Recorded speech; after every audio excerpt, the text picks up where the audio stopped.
Hi, Lennart. Good evening. Good evening. Hi. First question. Have you ever been driven and had an interview in a driving car? The combination? Yes. Not yet. No, this is a first.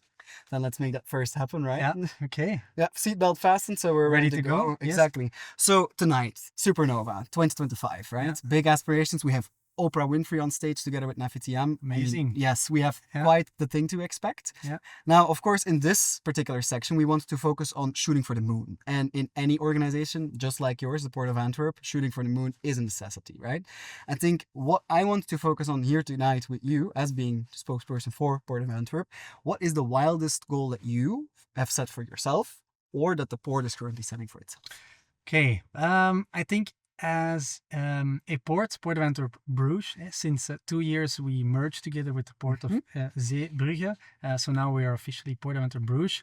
I think our ambition is to become the world port that reconciles economy, people and profit. Okay, that makes sense. Every company says that, but that's truly our ambition, that we want to succeed in all of these three domains. And that's something that I also truly believe that we're going to be able to do. Yeah. Wow. What are the P's again? So we have people, planet and profit. Yeah. Yes, exactly. Planet, especially given that we're going to shoot for the moon. What is the port currently undertaking on that? If we look at planet, we know that we are, of course, quite a large contributor to emissions, contributor to certain pollution, contributor to things that people in our environment would not particularly like. But that's of course something that is inevitable. We are a major port facility with so many thousands of people that work there. There is industry, there is maritime, but we are undertaking a lot of initiatives to take care of that. If you look at the mobility sector, the energy sector, I can talk about this for hours, but I'm not going to do that. But there's a lot happening, and I'm pretty sure that in the next couple of years and decades that we're going to succeed in this mission. Fantastic. Yeah, in terms of ambitious goal setting, I mean, when I hear your goals, they're very ambitious. But with previous people that I've sat in your chair or seat tonight already, we've also talked about diligent execution or execution excellence. Is this also something that the port is currently striving for, and how do they do that then exactly? Well, we as a Port Authority, that's who I work for, the official Port Authority. We have several roles, and one of them is, for example, operator, which means that we are responsible for a lot of operations that take place in the port itself, meaning that we coordinate maritime shipping, we execute bridges and locks and how they work in operations such as that. So for us, every second, every meter, every detail is so important that we efficiently tackle these obstacles and these operations. And that's something that we try to achieve on a daily basis. Yeah, I guess it's not always going over roses. No. I think on a daily basis, even there are incidents. There are some, most of the time small. But the thing is, people don't hear that quite often in the media, let's say, for example, which is a good thing. Yes. And which also means that there might be an incident, but it also means that people know how to tackle them and know how to deal with them. So if you hear something in the media about an incident, then usually it's a bit bigger. But again, we will always take care of it. We will always solve it. In terms of dreams, I guess you have to dream big. But in order to execute upon those dreams, you need to compartmentalize and then set out a vision and then deliver on that vision. What is the current idea that the port is or the current vision that the port has written out, and how are they currently achieving on that? So we work since our CEO came aboard about 7 years ago. We work on a let's say 3 to 5 year basis. If we look at what kind of strategy and what kind of short, middle term that we have in mind. And we set different goals. We divide it into different projects and we try to execute on each one of them. That's basically it. And right now we're in the fascinating phase of working again on a new strategic plan for as of 2026. Yeah, we have a new board of directors since last week. There were elections last year, so in our organization that is connected to each other. So we're looking forward to the new plans. Very cool.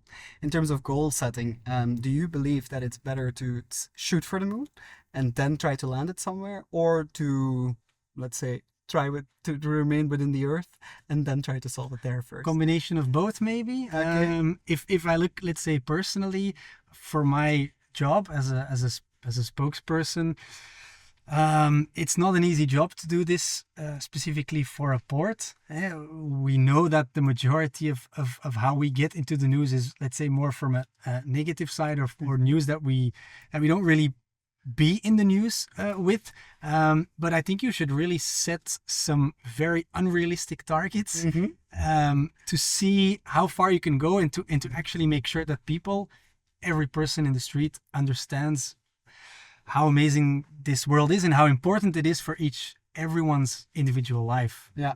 Well, I think we can both agree that without a port, I don't think that Belgium's economy would be able to flourish as it is today. Yeah, indeed. These Polestars that we're driving, they wouldn't be able to be shipped to, I don't know, North America. I don't know where they're produced. If they're produced in Europe, then there will be maybe someone in the US. Okay, maybe not with Trump. I don't know anymore, but we'll see. He always does have to pop up somehow. He does have to pop up somehow. But no. I mean, that's the thing. Everything that we use, that we consume, that we have in our daily life, everything somehow is connected via ports. It might sound a bit boring and a bit, let's say, obvious, but it's not something that we should take for granted. It's very important that this whole logistics and supply chain system works, and that's why we believe that we have a big part to play in that. That's gonna be a great one to be used. Okay. Very well answered. Yeah. What's the best advice that you've personally gotten ever? And maybe potentially what's the worst advice you could actually have followed? Sometimes try something different. Before I joined this organization 5 years ago, I had never worked in the maritime or shipping or logistics industry. And someone told me, just try it. And I tried it, and I've loved every second of it so far.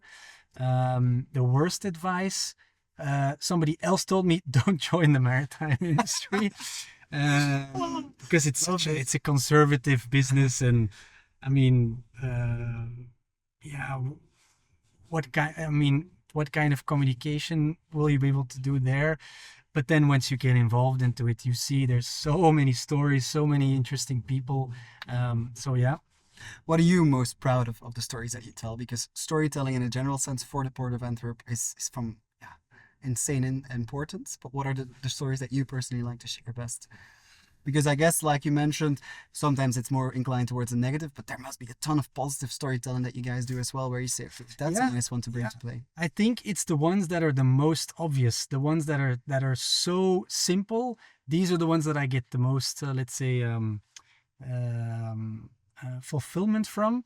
For example, within 1 month or so, the kiwi season will begin. Kiwis from New Zealand will start to ship in from New Zealand, of course, to Europe, and they all pass by our port in Zeebrugge for the majority, but also some in Antwerp.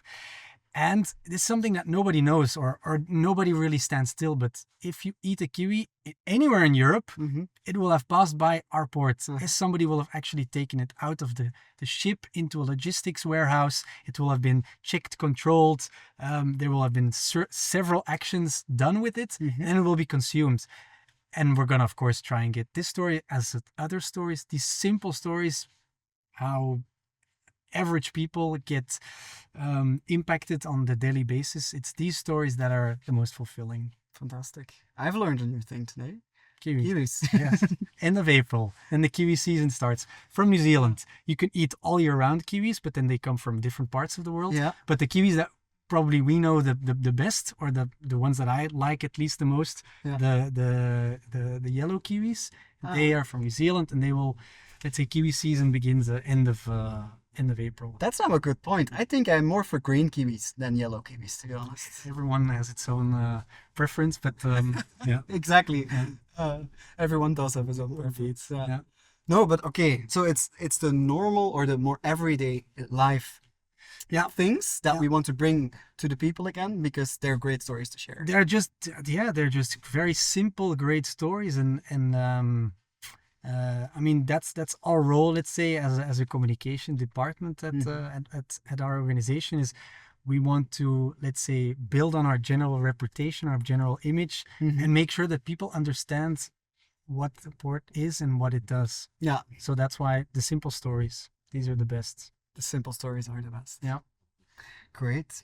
I think maybe let's put it a bit more of a personal. Lennart, I would like to spice some things up tonight. Okay. If that's okay. Yeah. Yeah. So what we've done with all of our guests tonight is we've given them the rapid fire questions. Okay. Basically, what you'll have to do is you get 2 options, and you just have to, Without thinking. without thinking, go for it. Okay. Ready? Shoot. Follow your heart or your head. Heart. Dream big or start small. Start small. Okay. Take the risk or play it safe. Take the risk. Okay. Mentoring or being mentored. Being mentored. Spontaneous adventure or perfectly planned success. Perfectly planned success. Oh, okay. That's the one that not everyone does. Fail publicly or never take the leap at all. Fail publicly. $1 million on your bank account or a mentor that has all the answers. A mentor that has all the answers, because he can tell me how to get that $1 million on the bank account. And work solo or work in a team. Always as a team. Yeah. Fantastic. No brainer. Maybe one final one though, given that we're going to be seeing Oprah Winfrey tonight and AFTM on stage. Yes. What would be one question that you would like to ask them? To Oprah, can I have a car? Because that's your thing. No.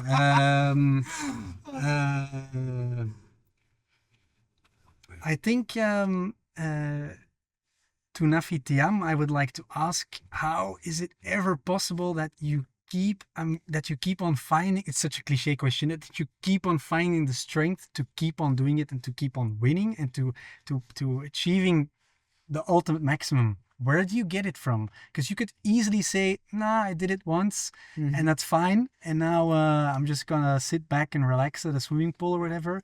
So I think I would ask her. And to Oprah, how did you get where you are now from where you all begin? Did you set out a plan in your head, or was it just go with the flow, shoot for the moon, and then we'll see where we get? I think let's try to get those questions in, shall we, for tonight? Okay, please. Yeah.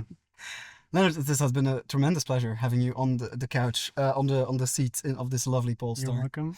As we arrive, I do want to wish you a lot of fun tonight. Thank you. And I'm sure we'll see each other later tonight. Great. Over a good drink. Thank you very much. Thanks a lot.